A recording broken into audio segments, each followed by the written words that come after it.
Hello friends, स्वागत है आपके अपने यूट्यूब चैनल विक्रम्स पाठशाला में। तो फ्रेंड्स, आज एसएससी एमटीएस में हम लोग क्या देखेंगे? टॉप एक्सपेक्टेड मैथमेटिक्स के क्वेश्चंस। आज हम लोग मैथ्स के क्वेश्चन देखेंगे फ्रेंड्स। और मैथ्स के क्वेश्चन आपको पता है 25 मार्क्स का वेटेज रहता है और मैथ्स में भी इक्वली आपको स्कोर करना पड़ता है और अच्छा स्कोर करना पड़ता है। यानी कि आउट ऑफ 25 अगर हम मान के चलें तो आउट ऑफ 21 प्लस तो हमें पक्का स्कोर करना ही पड़ेगा, मैथ्स में अटेम्प्ट करना पड़ेगा, वो भी एक्यूरेसी के साथ। तो एक्यूरेसी आपको लाने के लिए क्या है? सबसे ज़्यादा प्रैक्टिस है। प्रैक्टिस तभी आप कर पाएंगे जब उस पैटर्न का क्वेश्चन आप अच्छे से सॉल्व कर रहे होंगे। तो देखिए, टॉप एक्सपेक्टेड क्वेश्चंस में लाया हूँ इस वीडियो के थ्रू। और इस वीडियो में मैं जितने भी ऑलरेडी एमटीएस में मैथमेटिक्स से सवाल पूछे गए हैं अब तक, वहाँ से भी क्वेश्चंस रिपीट करने के बहुत सारे क्वेश्चन चांसेस होते हैं।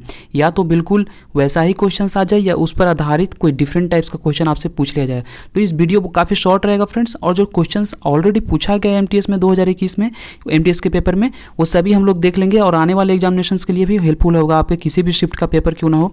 तो बेस्ड ऑन लेटेस्ट पैटर्न पर बिल्कुल आधारित है। अगर आप मेरे चैनल पर न्यू है तो प्लीज़ चैनल को सब्सक्राइब कर लें। किसी तरह के लेटेस्ट ट्रस्टेड और इन्फॉर्मेटिव वीडियो आपको जब भी चैनल पे अपलोड की जाए तो आप लोग के पास नोटिफिकेशन मिल सके। तो चलिए, हम लोग ज़्यादा टाइम वेस्ट ना करते हुए डायरेक्टली क्वेश्चंस के साथ वीडियो को स्टार्ट करते हैं फ्रेंड्स। तो देखिए, कुछ क्वेश्चंस मैंने प्रिपेयर किया है जो ऑलरेडी सवाल पूछे गए हैं कोई एमटीएस में। तो देखिए, इस तरह के बोर्डमास के रूल्स, अगर आपको बोर्डमास रूल पता है तो आप इजीली इस क्वेश्चंस को क्रैक कर लेंगे। बोर्डमास रूल जानना बहुत ज़रूरी है, आपने पढ़ा ही होगा किसी न किसी क्लास में। तो देखिए, यहाँ पर क्या है, यहाँ पर 89 माइनस होगा। ओके फ्रेंड्स, यहाँ पर माइनस होगा। तो देखिए, बोर्डमास रूल सोल्व करने का सबसे इजी ट्रिक क्या है? आपको पैटर्न पता होना चाहिए। किसी भी बोर्डमास रूल सोल्व करने के लिए पैटर्न आपको पता होना चाहिए। तो बोर्डमास का रूल क्या होता है? बोर्डमास का अगर हम लोग रूल देखें तो सबसे पहले हम लोग बार का साइन लेते हैं, उसके बाद फिर ये देखिए छोटी ब्रैकेट है, फिर करली ब्रैकेट इसके बाद आता है और फिर सबसे बड़ी वाली ब्रैकेट बाद में हम लोग लेते हैं। तो ये क्या है? ये मतलब कि यही आपको क्राइटेरिया फुलफिल करना है, तभी आप बोर्डमास का क्वेश्चन सोल्व कर पाएंगे। और यहाँ से तो आप देख ही पाए हैं, ब्रैकेट ऑफ फिर डिवीज़न, मल्टीप्लिकेशन, एडिशन और सब्ट्रैक्शन, ये सब क्या है? हायरार्किकल है। मतलब कि इसके बाद ही जैसे जैसे ये दिया हुआ है उसी तरह से हमें इसे फुलफिल करना है। अब चलिए क्वेश्चंस देख लेते हैं फ्रेंड्स। क्वेश्चंस किस तरह का पूछा हुआ था सवाल में? तो -15 प्लस 90। तो हम लोग को पता है कि देखिए, बोर्डमास में हम लोग छोटी ब्रैकेट को पहले सोल्व करते हैं। तो छोटी ब्रैकेट में क्या है? यहाँ पर 89 माइनस होगा। ओके फ्रेंड्स, तो छोटी ब्रैकेट देखिए, यहाँ पर छोटी ब्रैकेट है तो पहले हम लोग इसे सोल्व कर लेंगे। 3 × 7 है, तो अगर इसे सोल्व करने लगे हम लोग तो छोटी ब्रैकेट में देखिए, ये छोटी ब्रैकेट है, छोटी ब्रैकेट में जितने नंबर है उसको पहले सोल्व करो। 9 × 72 यानी 72 हम लोग यहाँ पर ऐसे लिख लेंगे 72। अब देखिए 72 लिखने के बाद प्लस 33 कर देंगे, 33 यहाँ पर लिख लिए।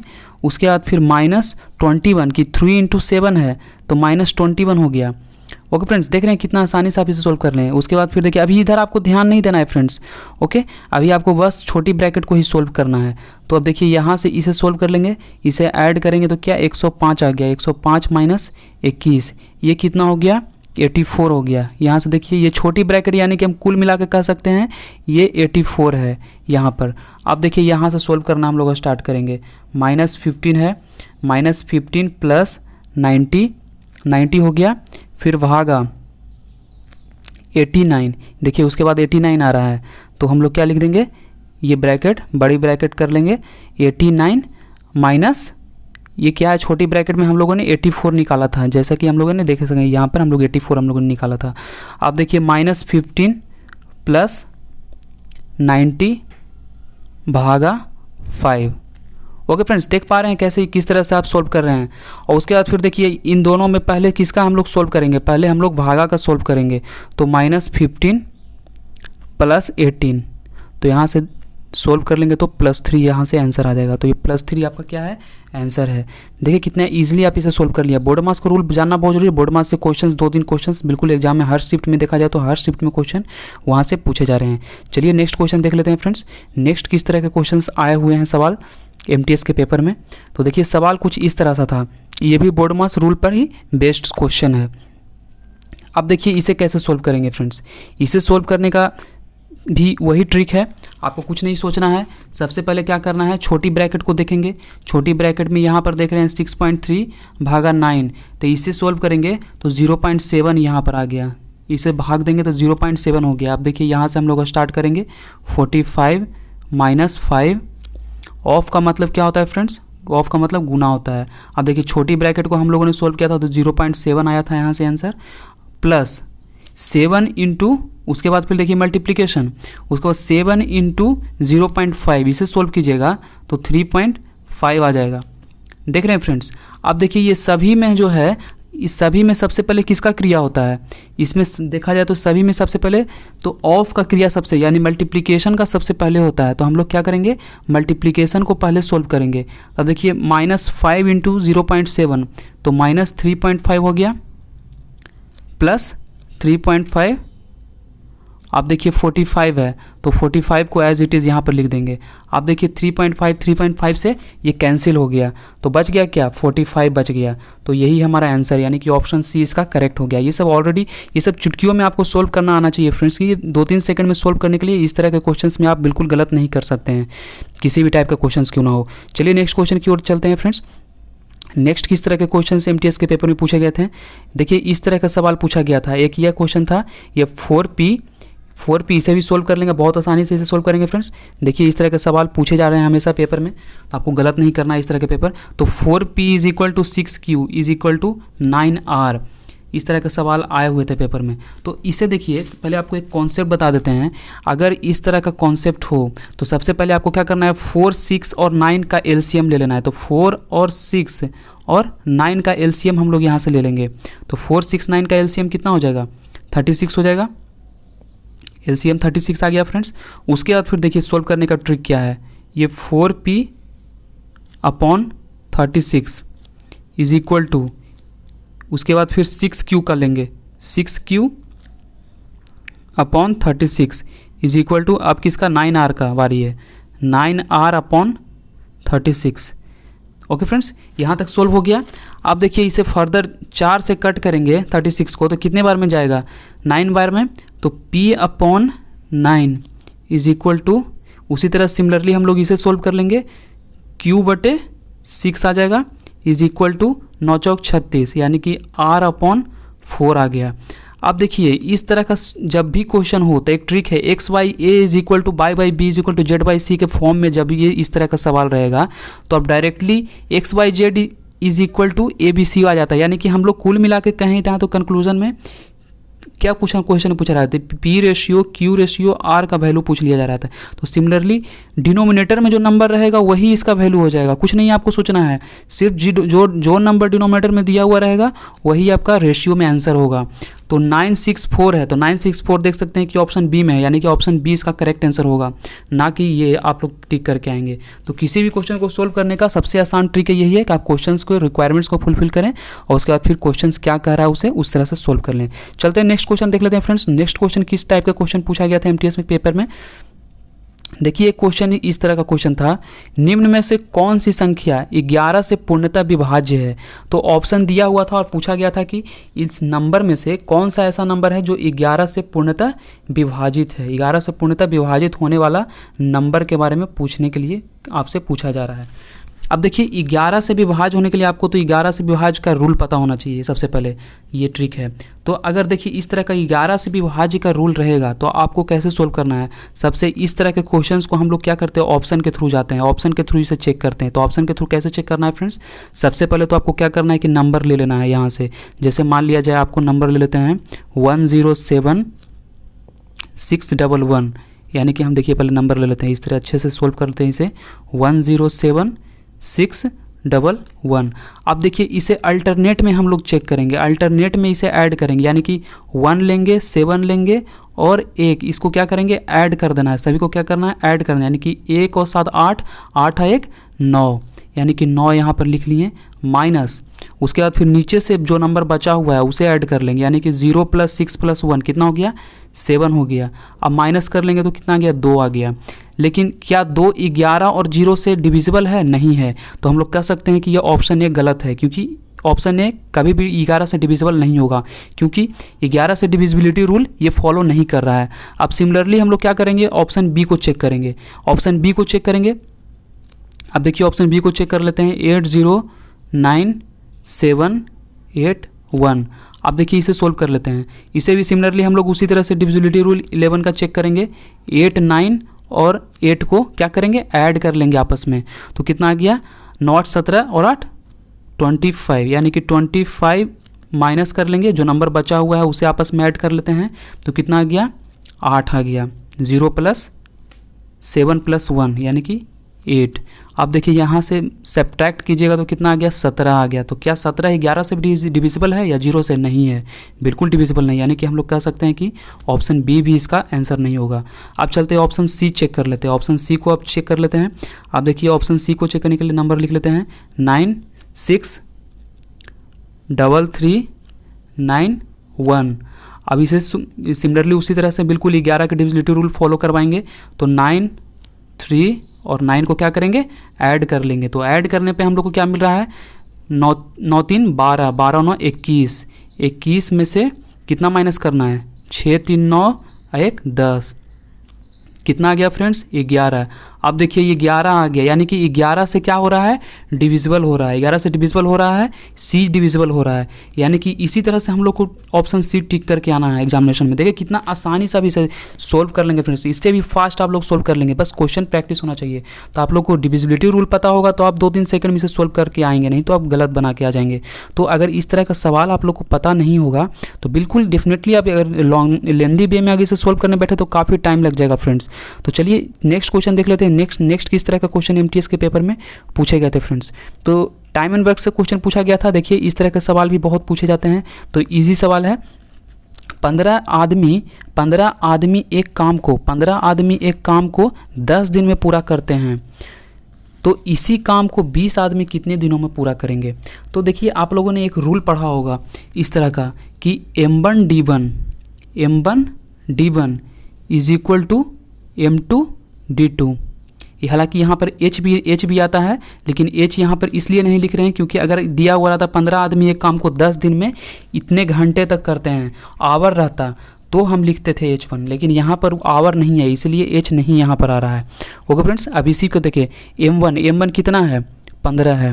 D1 कितना है, कितने दिन में कर रहा है, यानी कि 10 आ गया। अब देखिए कि M2 कितना हो गया, 20 हो गया। और D2 हम लोग को नहीं पता है, D2 हम लोग को निकालना है। ओके फ्रेंड्स, समझ रहे हैं। तो 10 दूना 20, अब 15 में 2 से भागा देंगे तो कितना, 7.5 आपका आंसर आ गया करेक्ट। तो इसी तरह से सॉल्व करना है फ्रेंड्स, 2-3 सेकंड में, पहले क्वेश्चन को मिस नहीं करना है। चलते हैं नेक्स्ट क्वेश्चन देख लीजिए किस तरह का क्वेश्चन है एमटीएस में पूछे गए हैं मैथमेटिक्स में अभी तक के। 3 वर्ष पहले, देखिए ये बहुत इंपॉर्टेंट क्वेश्चन है फ्रेंड, इसे अच्छे से देखना है, ये बहुत इंपॉर्टेंट है, हर शिफ्ट में करीब इस तरह के क्वेश्चन पूछे गए हैं। तो सवाल है, 3 वर्ष पहले पति पत्नी और उसके बच्चे की औसत आयु 26 वर्ष थी और 5 वर्ष पहले पत्नी और बच्चे की औसत आयु 20 वर्ष थी, तो पति की वर्तमान आयु। देखिए इस तरह के क्वेश्चन सबसे पहले आप लोग को एक बार पूरा पढ़ लेना है, उसके बाद फिर लाइन 1 पढ़ेंगे और क्वेश्चंस को सोल्व करेंगे। ओके फ्रेंड्स, 3 वर्ष पहले की बात की रही है, पति पत्नी और उनके बच्चे, यानी कि टोटल कुल मेंबर कितने हैं, टोटल परिवार में 3 मेंबर टोटल हैं। बच्चे की औसत आयु कितनी थी, 26 वर्ष थी। समझ रहे फ्रेंड्स, टोटल औसत आयु 26 वर्ष थी, कब, 3 वर्ष पहले। तो अभी कितनी होगी, अभी तो तीनों में बढ़ेगी ना, 3 साल पहले की थी तो अभी कितना हो गया, 26 और 3 29, 29 ईयर्स का भी होंगे, लेकिन तीनों के बढ़ेंगे, तीनों के 29 ईयर्स बढ़ेंगे। समझ रहे फ्रेंड्स, यानी कि टोटल कुल उम्र कितना यहाँ से आ गया, 87 हो गया। अब देखिए कहा जाए, और 5 वर्ष पहले पत्नी और बच्चे की औसत आयु 20 वर्ष थी। 5 वर्ष पहले की बात की जाए तो अभी कितना, 25 वर्ष है, 25 वर्ष, और सिर्फ बच्चे और पत्नी की आयु, यानी कि टोटल 2 मेंबर्स हैं, तो अब इनका कितना हो गया, टोटल 50 हो गया। पूछा क्या जा रहा है, पति का पूछा जा रहा है। समझ रहे फ्रेंड्स, तो पति का वर्तमान आयु, तो दोनों के बीच में जो डिफरेंस रहेगा वही तो पति का होगा। समझ रहे हैं, क्योंकि यहाँ पर हम लोग देख पा रहे हैं कि सिर्फ बच्चे और पत्नी है, पति नहीं है, तो दोनों के बीच में किसके एज का डिफरेंस आना चाहिए, पति का। बिल्कुल लॉजिक है, आपको सोचना चाहिए। तो 87 - 50 कर देंगे, 87 - 50 तो आपका निकल जाएगा ना पति का, तो कितना आ गया, 37 ईयर्स। यानी कि हम लोग कह सकते हैं कि वर्तमान में पति की उम्र कितना है, 37 ईयर्स है। ओके फ्रेंड्स, चलिए नेक्स्ट क्वेश्चन देख लेते हैं। नेक्स्ट किस तरह के सवाल थे, देखिए सवाल कुछ इस तरह से था फ्रेंड्स, यानी कि 35 संख्याओं का औसत। देखिए सवाल इस तरह से था, 35 संख्याओं का औसत 22 है। 35 संख्याओं का औसत क्या है, 22 है। अब पूछा जा रहा है पहली संख्याओं का औसत 19 है, पहली 17 संख्याओं का औसत 19 है। तो अगर हम लोग इस तरह का क्वेश्चन जब भी आप सोल्व करें फ्रेंड्स, जब भी आप इस तरह का क्वेश्चन सोल्व करें तो लाइन 1 पढ़ें और उसे फिर देख लें क्या कह रहा है क्वेश्चन। तो 35 संख्याओं का औसत जैसे पूछ लिया, तो 35 संख्याओं का औसत कितना है 22 है, तो 35 संख्याओं का टोटल योग आप कहें तो टोटल योग कितना हो जाएगा 35 गुना 22। तो 35 गुना 22 अगर इसे आप सोल्व कीजिएगा तो 0, 7 और 7 यानी कि 770 आ गया 35 संख्याओं का टोटल योग। अब देखिए नेक्स्ट लाइन पढ़ेंगे क्वेश्चन का, पहली 17 संख्याओं का औसत कितना है 19 है, तो 17 संख्याओं का टोटल योग कितना आ जाएगा, टोटल योग यानी कि 17 गुना 19 तो कितना गया 323 आ गया टोटल योग। अब पूछा जा रहा है अंतिम 17 संख्याओं का औसत 20 है, तो अंतिम 17 संख्याओं का औसत कितना है, योग टोटल कितना हो जाएगा 17 गुना 20 यानी कि 340 आ गया। अब पूछा क्या जा रहा है, तो 18वीं संख्या क्या हो जाएगा, तो 18वीं संख्या पूछा जा रहा है यानी कि बीच का यानी कि टोटल 19 और 20 को हम लोग ऐड कर देंगे, ये दोनों का औसत को क्या करेंगे ऐड कर देंगे टोटल, तो 3 आ गया 6 आ गया और 6 यानी कि 663 हो गया। अब 770 तो टोटल है 35 का है और हम लोग को 17 दूनी 34, यहाँ तो 34 तक का ही निकला ना, यहाँ तो 34 का ऑलरेडी निकला ही है, तो एक बचा हुआ है यानी कि टोटल अंक कितना था 35 टोटल संख्या था, यहाँ 34 का ऑलरेडी निकला है यानी कि एक 35 का निकालना है, तो यानी कि टोटल में से जब इसको सब्ट्रैक्ट कर लेंगे तो 35वां नहीं निकल जाएगा फ्रेंड्स। तो 770 में 663 को क्या कर लेंगे माइनस कर लेंगे, तो माइनस कर लेंगे तो कितना आ गया 7 और ये 0 और ये 1 यानी कि 107 है हमारा करेक्ट आंसर, ऑप्शन डी अब इसका करेक्ट आंसर होगा। ओके फ्रेंड्स, इसी तरह से देखना है क्वेश्चंस को सोल्व करना है और बिल्कुल जितना फास्ट हो सके आप क्वेश्चन को बनाने की सोल्व कीजिए, जितना फास्ट हो सके आप क्वेश्चंस को अटेम्प्ट कीजिए। आप किसी भी क्वेश्चंस को सबसे पहले सोल्व करेंगे तो सबसे पहले लाइन 1 पढ़ें और क्वेश्चन के रिक्वायरमेंट को फुलफिल करें, किसी भी क्वेश्चंस को आप सोल्व कर लेंगे फ्रेंड्स। चलिए नेक्स्ट क्वेश्चन देख लेते हैं। नेक्स्ट किस तरह के सवाल पूछे गए थे एमटीएस के पेपर में मैथमेटिक्स के, 5 विषयों में रवि का औसत, देखिए औसत से क्वेश्चंस तो हर शिफ्ट में पूछा जा रहा है, औसत से 2-3 क्वेश्चन आपको हर शिफ्ट में देखने के लिए मिल जाएगा फ्रेंड्स। अब देखिए यही क्वेश्चन को देख लेते हैं। 5 विषयों में रवि का औसत प्राप्तांक, 5 विषयों में रवि का औसत प्राप्तांक 150 है, लेकिन ध्यान न करते समय त्रुटि के कारण गणित में 43 अंक को 23 पढ़ लिया गया। यानी कि गणित का पेपर में क्या किया, रवि को आ रहा था मार्क 43 लेकिन उसे दिया गया कितना 23, यानी कि मार्क्स क्या हो रहा है उसे कम दिया गया ना फ्रेंड्स। कितना मार्क्स कम मिला इसे 20 मार्क्स, 20 मार्क रवि को क्या मिला कम मिला। जब मिला आना उसका मार्क्स आ रहा था 43 लेकिन मास्टर कोई गड़बड़ी के कारण यानी 23 मार्क ही दिया, यानी कि 20 मार्क उसका क्या हो गया चोरी, यानी कि 20 मार्क उसे कम दिया गया। तो 20 मार्क इसे मिलना चाहिए, बिल्कुल मिलना चाहिए 20 मार्क। टोटल पेपर कितना का था, टोटल 5 विषय था। अच्छा 20 मार्क इसका बढ़ेगा तो पाँचों पर इसका प्रभाव पड़ेगा। टोटल 5 पेपर थे तो पाँचों पर प्रभाव पड़ेगा, यानी कि 5 चौके 20, यानी कि कुल मिलाकर +4, यानी कि टोटल जितना मार्क्स आया था कितना प्राप्तांक आया था 150। रवि का औसत प्राप्तांक 150 था, यानी कि 150 में +4 क्या करेंगे ऐड कर देंगे हम लोग, तो यहाँ से क्या आ जाएगा 154 क्या आ गया इसका राइट आंसर आ गया, यानी कि 154 इसका करेक्ट आंसर है। तो चलिए नेक्स्ट क्वेश्चन देख लेते हैं फ्रेंड्स। नेक्स्ट किस तरह का सवाल पूछे गए थे एमटीएस के पेपर में मैथमेटिक्स के। अब तक जितने भी मैथमेटिक्स के क्वेश्चन पूछे गए हैं फ्रेंड्स सभी को मैंने लिया है और जितने भी स्टूडेंट्स ने मुझे सोल्व किया है, मुझे सेंड किया है, सभी वही क्वेश्चंस मैं आप लोग के सामने सोल्व करवा रहा हूँ फ्रेंड्स। अब देखिए सवाल कुछ इस तरह का था, सवाल कुछ इस तरह से पूछा गया था फ्रेंड्स। 2400 रुपया 4 वर्षों में 3264 रुपया हो जाता है। 2400 रुपया 4 वर्षों में 3264 रुपया हो जाता है, तो ब्याज की दर 1% बढ़ा दी जाए तो 4 वर्षों का नया मूलधन क्या होगा। यानी कि ब्याज की दर 1% बढ़ा दी जाती है, यानी कि 1% बढ़ाती है 1 साल के लिए, तो 4 वर्षों में कितना 4% बढ़ाएगी फ्रेंड्स, 4% बढ़ाएगी 4 वर्षों में। तो 2400 का 4%, 2400 तो राशि है ही, 2400 रुपया 4 वर्षों में 3264 होता है, 3264 तो मिलेगा ही, लेकिन 2400 रुपया ही तो 4% की दर से बढ़ती है 4 वर्षों के लिए। तो 2400 का 4% हम लोग सोल्व करेंगे तो यहाँ से कितना आ गया 96 आ गया। देखिए फ्रेंड्स 96 आ गया, यानी कि हम लोग कह सकते हैं 3264 रुपया तो इसे मिलेगा ही ऑलरेडी, और 2400 पर 4% का जो 4 वर्षों के लिए लग रहा है वो भी तो इसे मिलेगा अलग से, तो 96। अब देखिए इसे ऐड कर लीजिए 0633 यानी कि 3360 यानी ऑप्शन सी इसका राइट आंसर होगा। देखिए फ्रेंड्स कितना आसानी से आप इसे सोल्व कर लिए। तो इसी तरह से क्वेश्चंस को सोल्व करना है फ्रेंड्स। और बिल्कुल जितने भी मैंने जीके के टॉपिक्स ऑलरेडी चैनल पर पढ़ाए हैं, जीके का भी वीडियो देखा करें। कंप्लीट आप एमटीएस का पेपर अगर क्लियर करना चाहते हैं फ्रेंड्स, तो मैं गारंटी के साथ कहता हूँ कि आपका एक पेपर क्लियर हो जाएगा अगर आप मेरे वीडियो को रेगुलर देखते हैं, फॉलो करते हैं। तो प्लीज़ वीडियो पसंद आएगा तो प्लीज़ वीडियो को लाइक करके चैनल को जरूर सब्सक्राइब करके दोस्तों के साथ शेयर कर दीजिएगा फ्रेंड्स। Thank you.